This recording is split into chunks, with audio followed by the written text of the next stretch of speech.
We're reminiscing about Sun Fun Past with a 50-year volunteer. Coming up next on Carolina People.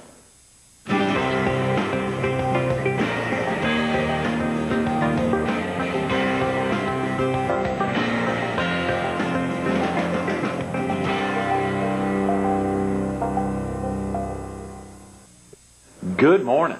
Welcome to Carolina People. This morning we're the Myrtle Beach Area Chamber of Commerce. We're focused on the 53rd Annual Sun Fun Festival, which kicks off next Thursday, and we're visiting with one of its longtime volunteers, Harold Clardy. Good morning, Harold. Good morning, sir. Thanks so much for being with us this morning. My pleasure. It is so exciting to think about, my Lord, now being involved as a volunteer for right at 50 years. That's 5 decades. Well, it's been real fun coming from the start until this year, which will be the best year and the best parade we hope that we've ever had.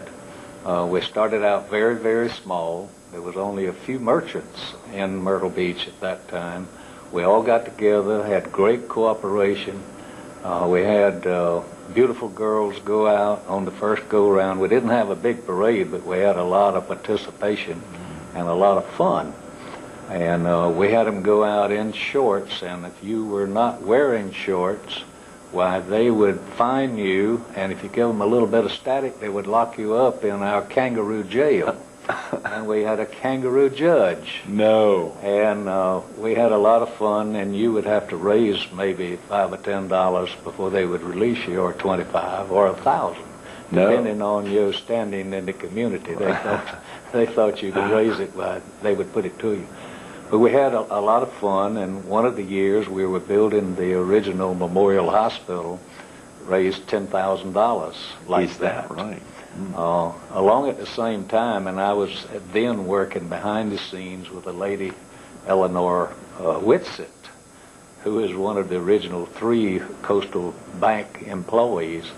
And we had the Miss South Carolina contest here, and we did not have any television coverage, so we lost it to Greenville, and thus came the Sun Fun Parade, and we continued to magnify and promote it. It was something that the basic families enjoyed very much, and being a family beach and trying to put that image out at that point especially. We had participation from Pennsylvania, West Virginia, South Carolina. This year we'll have it again with all kinds of bands, including the Marine Band, maybe 2 of them, and the Army Band. The Army has a group in marching, and the Navy Jets. That's going to be something spectacular. Oh, yeah. And then the fireworks, the old biplanes that's going to display the fireworks at night and during the day, doing their acrobatics, which is just makes you sit on the edge of your seat. Exhilarating. But we will have probably a 100-unit parade, which takes about 2 hours to facilitate, get going, and to complete. We'll go to work about 7 a.m. and get the parade lined up down South End, and finish up at 16th Avenue and disperse, and later they'll go to North Myrtle Beach. But the viewing stand, of course, is at the pavilion. Right. Thursday night it starts the Sun Fun Festival proper with a mayor's reception and introduction of the girls. They'll have the contest, the Miss Sun Fun. Glenn Arnett is having a spectacular show with that, and it'll be a major production, professionally done. So anybody that can needs to go to it. It will be a treat, and we're just very enthused about the whole festival, including the parade. It's all about fun. All about fun, and if we can make the kids laugh and the clowns do their part with the Shriners, it'll be well worthwhile. And about 100, did you say about 100, Harold, entrants within the parade? That must be one of the biggest ever. It will be the largest. If all of them come, we'll have about 100. That is spectacular. We limit it to 100. That's all we can handle. That's still a big deal. And, of course, this is rain or shine. I mean, the event really goes on. Actually, shine, don't mention rain. Oh, that's right. No, we did have one rain, and that's really the only one I remember. Is that right? And it really rained. But we had fun, even at that. And the rest of the festival went on. That's spectacular. Harold, let's share with the viewers a little bit about yourself first. Are you originally from the area? Born out at Socastille on a little farm. Came to town, got me a job with Chapin Company, working after school and in the summertime. Went in service, got in the tail end of World War II. Went in for 3 years, came back, went back with Chapin Company, called back into service in 1950, stayed 2 years, and came back to Chapin Company. So I'm a local farm boy, Myrtle Beach. We've seen the beach grow from 800 or 900 residents to whatever the population is today. Yeah. At any certain time, it could be 300,000 or it could be 29. Right. But it's certainly been a good place to live. We've always had a good, clean government. We've had a wonderful Chamber of Commerce. The old chamber began in one of our little buildings, and we had very civic-minded owner of the Sun News, which was a different name at that time. But Mark Garner, some of the old Oliver Miller, they were very civic-minded and promoted the area. The merchants got together, and whatever it took to fund the advertising, we seen that they had enough funds. And we began to get people coming to Myrtle Beach. And it was all a cooperative effort. If all of the people that had a city business license would join the Chamber of Commerce, we could do great wonders with advertising and spotting advertising. And like Canada, New York, Chicago. A lot of markets that... Specific. And with the new I-73 program, we could really hit a lot more areas. There's so many pushes within the chamber, and of course it was so exciting yesterday to hear both Lance and Gene and Catherine Tillman talk about some of the events going on in the communities, the North Strand, the South Strand, and Myrtle, and to hear them talk about it with such excitement. And of course tomorrow, you mentioned Glenn Arnett and Suzette Rogers will be with us tomorrow. It's so exciting to see you and your involvement and to know that you've seen the area expand so much. Think back to your early days growing up on a farm there in Socastille, Harold, and thinking of, I guess you were a teenager when you joined the Chapin Company. What about the expansion of the beach for you over the last 5-6 decades? Well, it's absolutely mind-boggling, really, to think back as to what we had in 1950 or 1952, and to see what is here now. Mostly you had guest houses, not motels. Most of the guest houses had dining rooms. Ladies ran them. The men were still in Charlotte or Greensboro someplace in their business, and the ladies pretty well ran the businesses, and they did a good job. And they had dining rooms, and that was 24-hour day job. And a lot less facilities and competition to buy from. So, excuse me, the main store was Chapin Company, and we would take their orders and deliver the groceries to them. And certain times they had to have them for the fixing of lunch and for dinner. So you did it all on a timely schedule, and you were able to keep their business. But if you didn't do that, they were going to some of the lesser competition. And there was only 2 or 3 other grocery stores here then. Is that right? And that's hard to visualize, isn't it? But now, of course, you have all of the opportunities to shop in any supermarkets. Oh yeah, sure. And it's really helped the average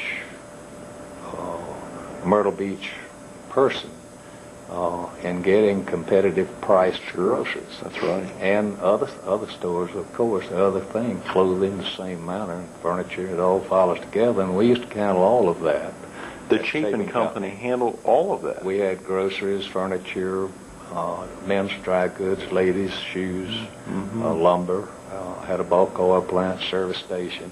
And we had about anything you needed or wanted.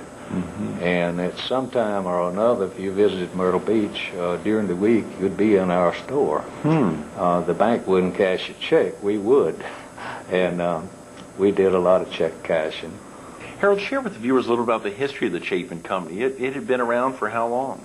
Chapin Company was incorporated in June of 1928 and opened its doors to do business as a service to the community. The Myrtle Beach Farms Company at that time, which was the predecessor of Burris Chapin, had a commissary store, and they seen the need to develop and have service for the people that they were instigating to come to Myrtle Beach, that they had to have people to service them, and a grocery store and a general merchandise. So they built the store in 1927 and opened it in 1928. And as the beach grew, each department grew. As the department grew, we would separate and build another department. It just kept enlarging until we had a great big, back then, 45,000 square foot building in different departments. Wow. And in that location, and then we moved the building supply as the need arose, and the warehouse. And it really got to be a real challenge and a very interesting and a very enjoyable job for me. And I started out as a delivery man and worked my way up and wound up as president of the company. Wow. They were real good to me. And we had basically had four presidents, Mr. Jim Bryan Sr., Jim Bryan Jr., Howell B. Bellamy Sr., and myself. And it was right interesting. One day someone was visiting me, and I had some pictures on the wall of the three presidents that was already deceased. And he says, "Why aren't your picture up there?" I said, "Well, I don't want to make that row yet. Not quite ready." So we do have a few pictures from way past. Oh, yeah. We have a lot of memories of people from Charlotte and Greensboro and Virginia, Winston-Salem. North Carolina pretty well fed us. Right. And in the summertime, they would come down after school closed, and they would spend the entire summer with us. And there was a lot of well-known people in North Carolina that I knew that didn't know me, except from the boy that worked at Chapin Company. Right. And if they seen me in Charlotte, they would know me. But we had some great people, and they had they were very wealthy, and money wasn't quite an object with them at that point. They were affluent. And they didn't throw it away, of course, but it was good clientele. And we developed a relationship through 3 or 4 generations, and we've had them come in and say, "Well, you know, my grandmother told me to come here." Right, you know, sure. And if they needed money, we give them money, you know, and just put it on the account. Wow. Send them a bill. And that kind of service is what we had to offer. We weren't necessarily the cheapest. We carried good lines. We stood behind the lines that we sold you that shirt. We expected it to be good from the people that whoever the vendor was would get it back one way or another, because we'd give you another one if you weren't satisfied. But some people said we were high. Well, you have to have a profit to be in business. If you're not profitable, you don't stay in business. And eventually that came to pass, and we seen the started making plans along in the 80s to see what was happening, if we wanted to go to another location and get larger, or we wanted to ride it out and start deleting one department at a time. Right. And we did. We started in '91 and completed it in over a 10-year period, basically. And the last thing being the building supply, and gradually got out. And we still have a good deal of property downtown that the developers are looking at, and the planners, along with the city, to see what we can do with it. Sure, those are some prime locations, and it was from all those locations that you were serving the entire community. Yes. Yes. And it was a pleasure. You got to know everyone in the community. And I still do. I met an old friend of mine outside the chamber this morning. I stopped by earlier, and she's a lady I believe she told me she was 85 years old, and she's walking to the store to get something, and she lives over here on Carver Street. But she's been a friend and a customer, and she wouldn't pay anybody but me for a long time, many years. She'd look me up in the store and want to pay her bill. Golly, so it's good to have friends like that you can meet and love, and they'd do anything for you, and I would for them. I'm sure. I'm sure. That must be very exciting to have been a part of that virtually from the ground up. Not to think you were around working there in the late 20s, but to think of your involvement coming in as a delivery man at age, I think you said 14. And to have grown up in the area, and of course to seen so many folks come in, and to know that North Carolina had such an impact. To think of the Tar Heel State, and it still does in the Myrtle Beach area, but to think of the impact it had on the Chapin Company is very exciting. It was, and of course we had people from Marion, Mullins, different employees. Most all of the young boys at Myrtle Beach worked with Chapin Company, and we had some kind of a little job. When you got to be 14, where you sold papers, you did something to earn a little income. And everybody kind of expected it, and everybody had good fun. And you could go to the movie for 15 cents or something like that. The Pavilion amusement area had a few rides, and that was something I didn't ever care too much about, but others did, and I enjoyed watching them have a good time. Harold, this sounds very similar to Gene Hudson, who was with us yesterday, talking about for so many years all the guys who've come down to work on the beach as lifeguards and to work in the beach service business. It's amazing to hear the names and the experiences that young guys and now women have had as lifeguards out on the beach.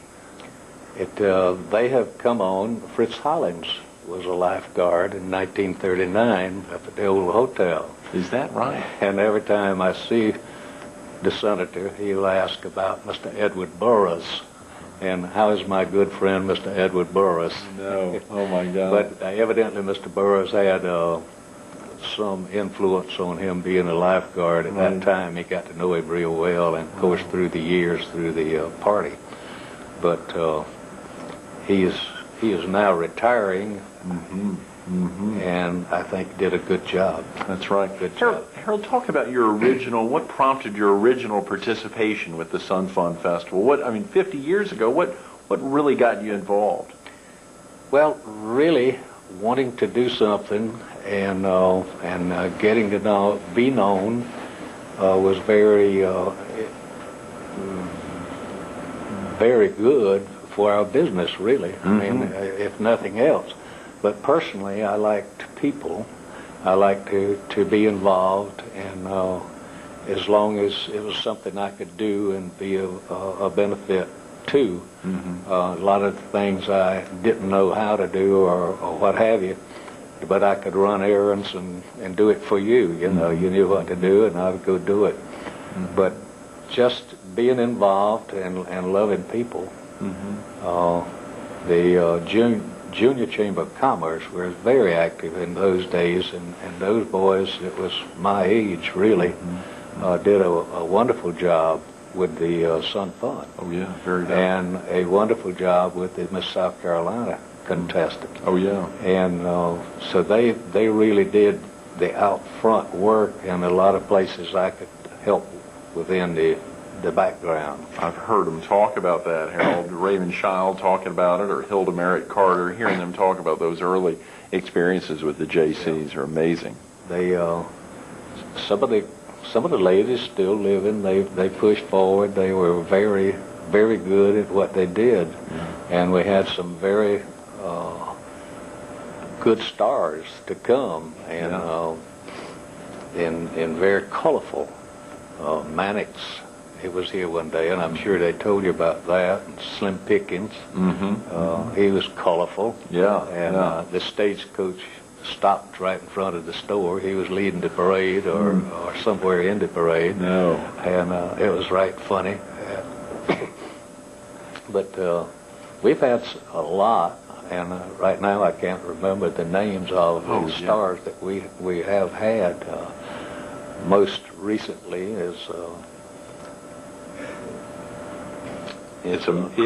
Crook and Chase. Crook and Chase, that's right. Crook and Chase is really good, and they have a good following in this area. And he being, I think, from Florence originally, or having Florence ties County, in that's Florence. correct. And so people really follow them very closely.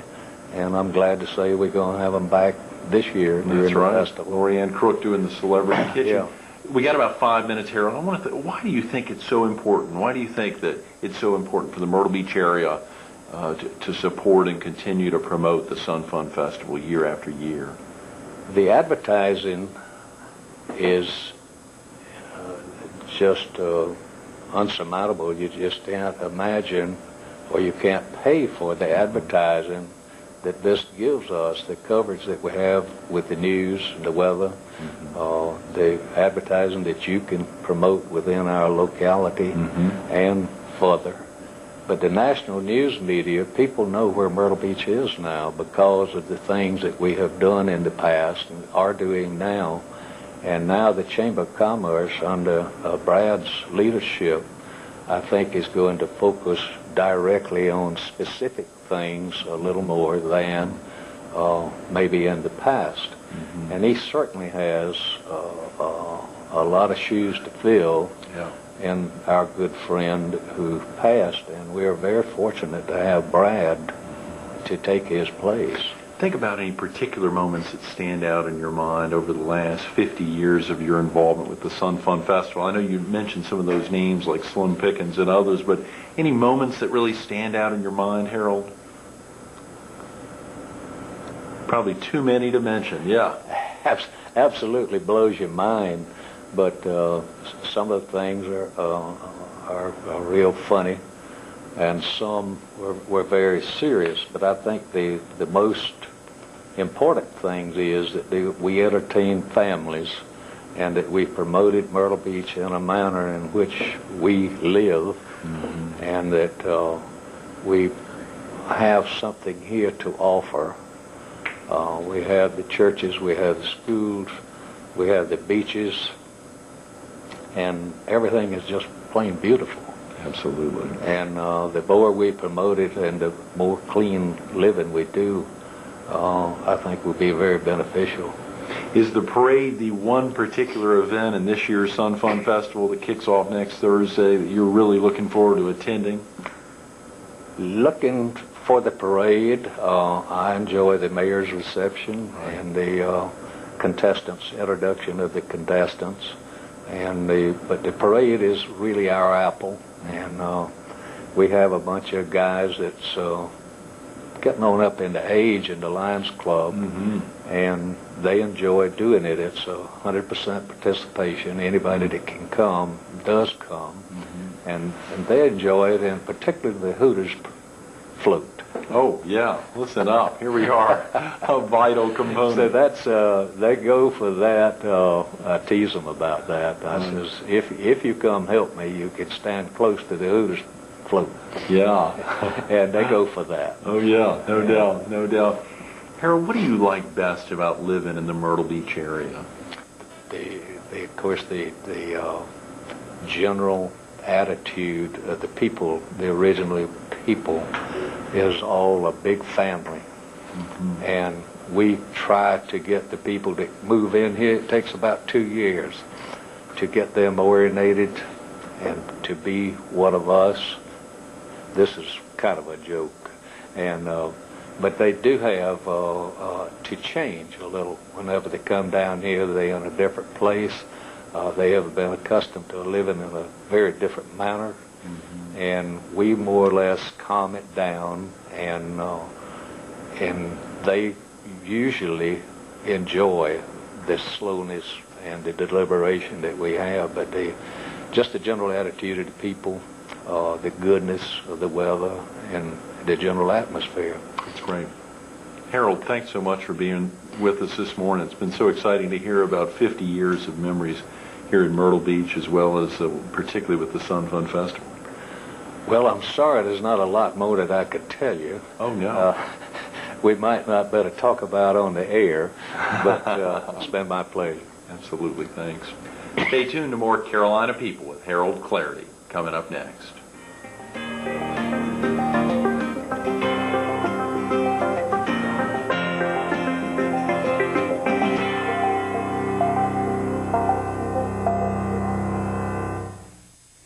The message is simple. It's that love of people and that attitude that so many of the people both living here, working here, volunteering in the area for the Sun Fun Festival as a family, constantly recognizing the importance of making an impact for so many of the folks that attend and have attended over the last 52 and now 53 years this Sun Fun Festival. Growing up on a farm in Socastee, starting as a delivery man at the Chapin Company at age 14 and remaining with that company virtually his entire life, Harold Clardy's made an amazing difference in the community.